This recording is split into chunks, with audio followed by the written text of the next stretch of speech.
Howdy, folks. I'm Daniel Meeks, and this is excerpt number 2 from the book First Sight by author Chun Jing Yuan. "Are these the visitors from across the sea?" I heard Solun ask from behind me. Solun is a few hand-widths taller than me. He has an oval face and a rounder forehead than mine. He's also well-muscled and much stronger than the average man, like most of the men in our family. "Everyone in town is talking about them," Scylla said. Scylla is my father's sister's only living daughter. She's a couple of hand-widths shorter than me. She has a long, broad, oval face with large eyes and a cute, blunt nose. My nose, actually. I nodded as they came up to my sides. The committee had split up. We were now watching a group of 3 of our townsfolk negotiate the prices of fabric with a few of Marintah's aides. The lack of an interpreter did not seem to hamper the haggling. Prices were adjusted and fixed by nods or shakes of the head at the quantity of material presented. The 3 of us watched until we got bored, then decided to prepare the deer Solun and Scylla had carried back for the feast. "Scylla got him right in the forehead," Solun said, as I hoisted the carcass over my shoulder. It was a big male, a good amount of meat. The cooks would be pleased. "Only because you weren't in the mood for a chase," Scylla said, smiling, referring to the ancient way of hunting, in which our ancestors would burst out of the bushes and spear game head-on. "I just wanted to give you some practice with a bow," Solun said lazily. We walked into the kitchens, and I placed the carcass upon a wooden table, while my cousins fetched carving knives.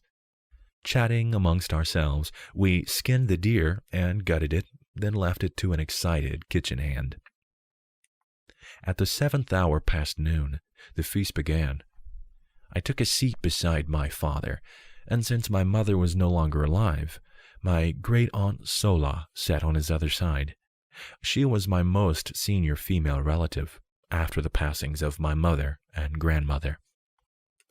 Marintah and his crew were given a place of honor, a table in the middle of the hall, perpendicular to ours. The hall was filled with prominent members of the town tonight. Every member of the Council of Elders was there, and most of the wise women and the shamans. Many of the wealthier citizens were present, and many members of my family. Not everyone could attend. Most would be feasting in their own halls across the tribelands. My family, my bloodline, have our origins in the first people to settle in the area. Following us were waves of new folk looking to carve out an existence along the Serpent Coast. Some were fleeing enemies.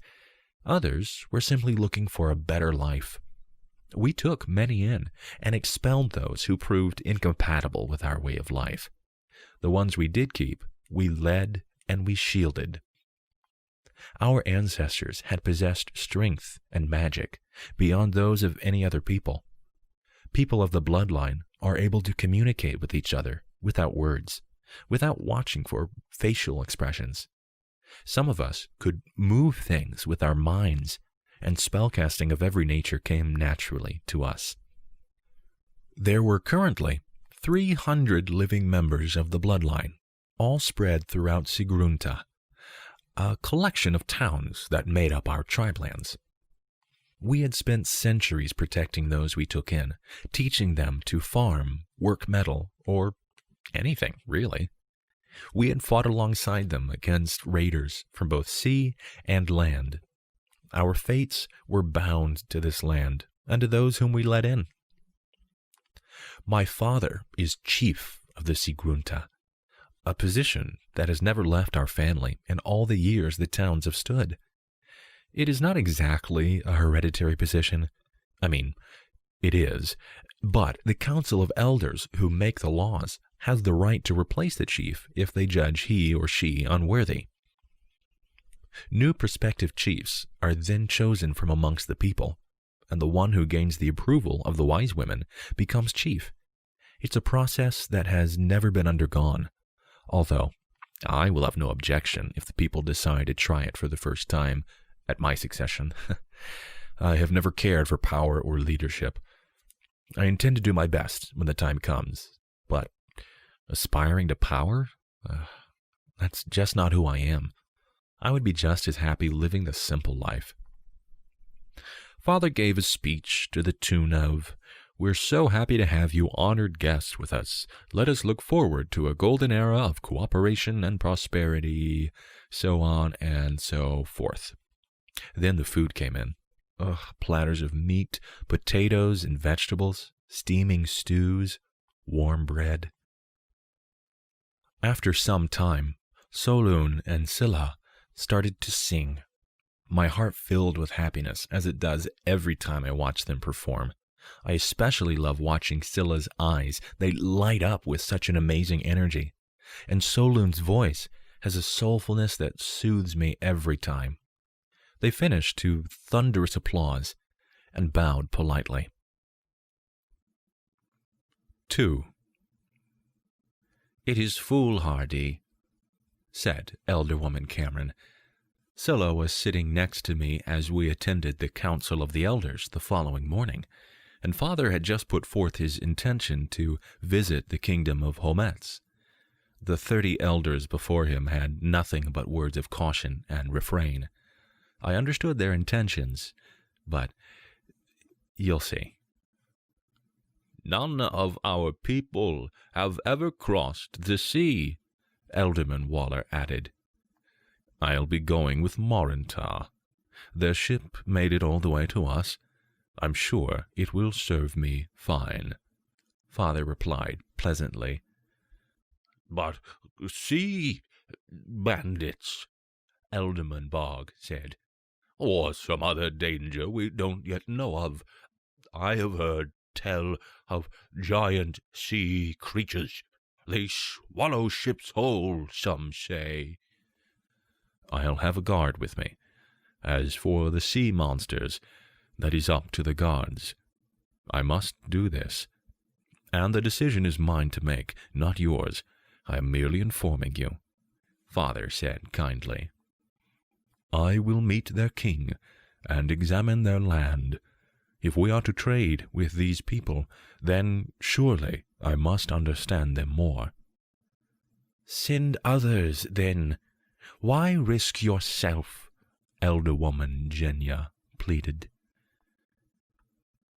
"It will be the first voyage our people ever make across the sea. What kind of leader am I if I ask others to brave what I will not? I will send others, but after I have gone myself," Father said gently. The council seemed to settle grudgingly.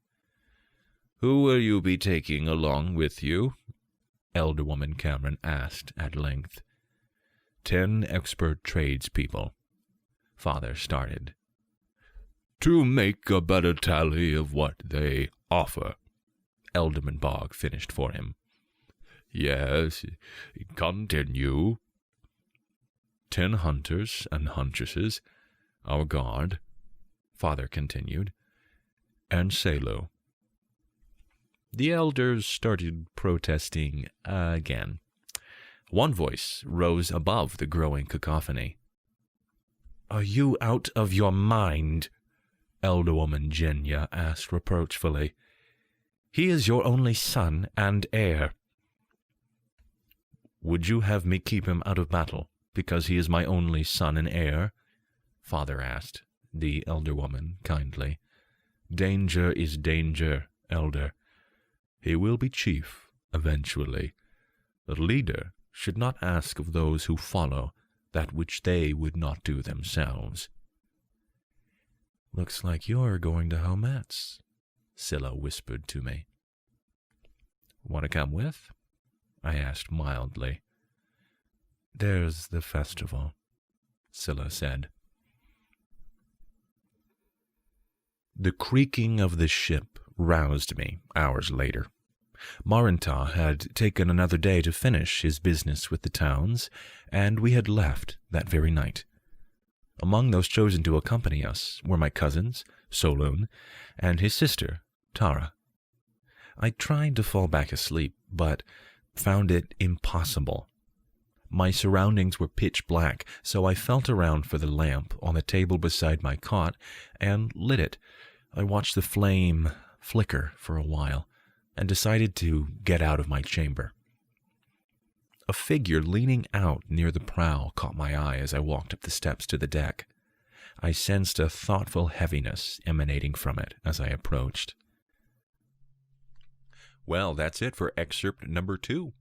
You can hear more by listening to the next excerpt, or you can get the book on Amazon, or go to the YouTube channel Formlessness for more information.